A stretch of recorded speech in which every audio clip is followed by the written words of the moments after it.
Hi అండి. Welcome to Rashika's kitchen. So, ఈరోజైతే ఎంతో యమ్మీగా ప్రాన్స్ కర్రీ అయితే చేస్తున్నాను. సో, మేమైతే 2.5 కేజీస్ ప్రాన్స్ అయితే తీసుకున్నాము. అందులో దాన్ని మొత్తం క్లీన్ చేసేసరికి 1 కేజీ అయితే మనకి ప్రాన్స్ అయితే అయినాయన్నమాట. మనం ఫస్ట్ దానికి పైనున్న ఇట్లా సన్నగా పొర ఉంటది.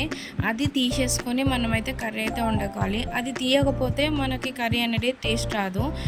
మొత్తం కస్‌కస్‌గా ఉంటదనమాట. చూడండి ఇట్లా వీడియోలో చూపించినట్టు ఒక పిన్నీస్ సాయంతోనే మేమైతే ఇట్లా అన్నీ అయితే ప్రాన్స్ అయితే తీసాము. దీని ప్రాసెస్ ఎలానో మీకైతే చూపిస్తాను రండి. ఫస్ట్ అయితే 4 టమాటోస్ అయితే తీసుకున్నాను. టమాటోస్, ఉల్లిపాయ, పచ్చిమిర్చి ఇవన్నీ మంచిగా ఆయిల్లో దోరగా అయితే వేయించుకోవాలి. మనకు కొంచెం బ్రౌనిష్ కలర్లో వచ్చేస్తే చాలండి. ఇదైతే ఎంతో ఈజీ, ఎంతో సింపుల్గా అయితే చేసుకోవచ్చు, ఎవరైనా చేసుకోవచ్చు అనమాట. And big size of onion కూడా తీసేసుకున్నాను. ఆనియన్ చాప్ చేసేసుకొని మనం బాండీ అయితే పెట్టేసుకోవాలి. సో బాండీ పెట్టుకునే ముందు మనం ప్రాన్స్ కొంచెం సాల్ట్ వేసేసి వాష్ చేయాలన్నమాట. మళ్ళీ మనకి ఇంకేమైనా డస్ట్ ఏమైనా ఉంటే డస్ట్ అనేది అంతా పోతుంది. ఇక్కడైతే మనకి టమాటోస్ అవన్నీ మగ్గాయి. సో ఇవైతే చల్లారిచ్చేసి మిక్సీకి అయితే వేసేద్దాం. అంతలోపు మనం ఇక్కడ పెనం పెట్టాం కదా, కడాయిలోను మనం ఒక 2 టేబుల్ స్పూన్ అయితే ఆయిల్ వేసేసుకొని ఏవైతే మనం వాష్ చేసి పెట్టుకున్నాం కదా ఆ ప్రాన్స్ అనేటివి ఇందులో అయితే వేసుకోవాలి. మనం కొంచెం ఆయిల్లో ఫ్రై చేసినట్టయితే మనకి మంచిగా ఉడికి లోపలి వరకు కర్రీ అనేటిది మంచి టేస్ట్ వస్తుంది. చూడండి మంచిగా ఆయిల్లో వేయించుకోవాలి. అందులో కొద్దిగా ఆల్రెడీ సాల్ట్ వేసి మనము వాష్ చేసాం కాబట్టి కొంచెం మనము పసుపు కూడా వేసేసి మనం ఈ ప్రాన్స్ అనేటివి మగ్గించుకోవాలన్నమాట. చూడండి అందులో ఉన్న నీరు కూడా బయటకు వచ్చేస్తుంది. కొంచెం చిటికెడంట పసుపు వేసేసుకొని బాగా ఫ్రై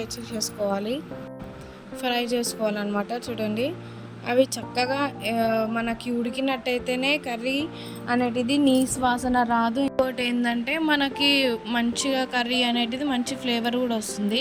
చూడండి ప్రాన్స్ అనేటివి ఇట్లా ఉడుకుతుంటే ఇట్లా మొత్తం దగ్గరికి అయిపోతాయి అన్నమాట.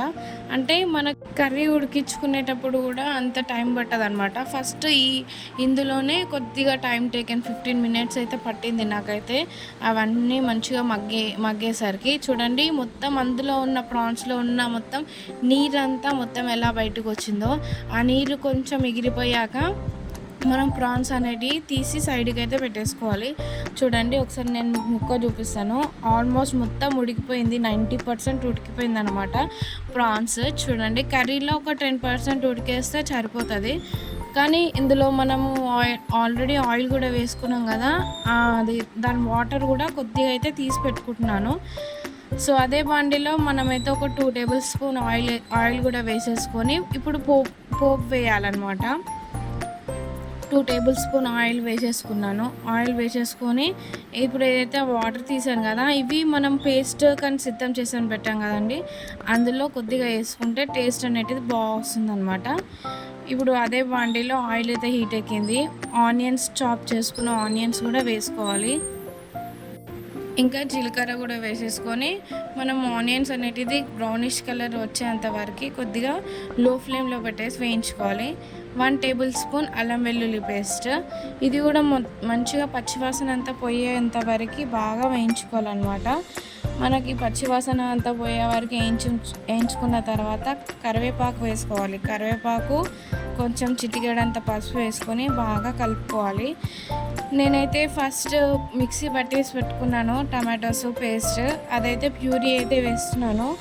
ఇది కొంచెం ఆయిల్ పైకి వచ్చేంత వరకు ఖచ్చితంగా 5 మినిట్స్ అనేటిది లో ఫ్లేమ్లో ఉడికించుకోవాలి. చూడండి చక్కగా ఉడికిపోయింది లో ఫ్లేమ్లో, ఆయిల్ కూడా పైకి తేలిందనమాట. సో అదైతే ఉడికిపోయింది కదండి. ఇప్పుడు అందులోనే మనము 2 టేబుల్ స్పూన్ కారం అయితే వేసుకోవాలి. నేనైతే నార్మల్గానే తింటాం కాబట్టి కారం కొద్దిగా తక్కువ వేసుకుంటున్నాను. నచ్చిన వాళ్ళు కొంచెం 3 టేబుల్ స్పూన్ కూడా 4 టేబుల్ స్పూన్స్ కూడా వేసుకోవచ్చు, కారం ఎక్కువ తినేవాళ్ళు స్పైసీగా. 1 టేబుల్ స్పూన్ 1/2 టేబుల్ స్పూన్ కొద్దిగా సాల్ట్ కూడా వేసేసుకొని అది కూడా బాగా మొత్తం ఆ పేస్ట్లో మిక్స్ అయ్యే వరకు బాగా మగ్గించుకోవాలన్నమాట. ఒక 2 మినిట్స్ అది మగ్గించుకున్నాక కొంచెం ఎవరెస్ట్ షాహీ బిర్యానీ మసాలా, కొంచెం మసాలా కొద్దిగా టేస్ట్ కోసం అయితే వేస్తున్నాను. ఇది మనకి కర్రీకి అనేటిది మంచి టేస్ట్, ఫ్లేవర్ కూడా ఇస్తుందనమాట. నేనైతే ఏ మసాలా యూస్ చేయలేదు, జస్ట్ ఎవరెస్ట్ వారి షాహీ బిర్యానీ మసాలా అయితే కొద్దిగా అయితే వేసాను. చూడండి, అది మంచిగా ఆయిల్ పైకి తేలి మంచిగా అయింది మనకి ప్యూరీ అనేటిది. అప్పుడు మనము ఏవైతే సైడ్కి తీసి పెట్టుకున్నామో ప్రాన్స్, అవి కూడా వేసుకొని మంచిగా బాగా మగ్గించుకొని కలుపుకోవాలండి.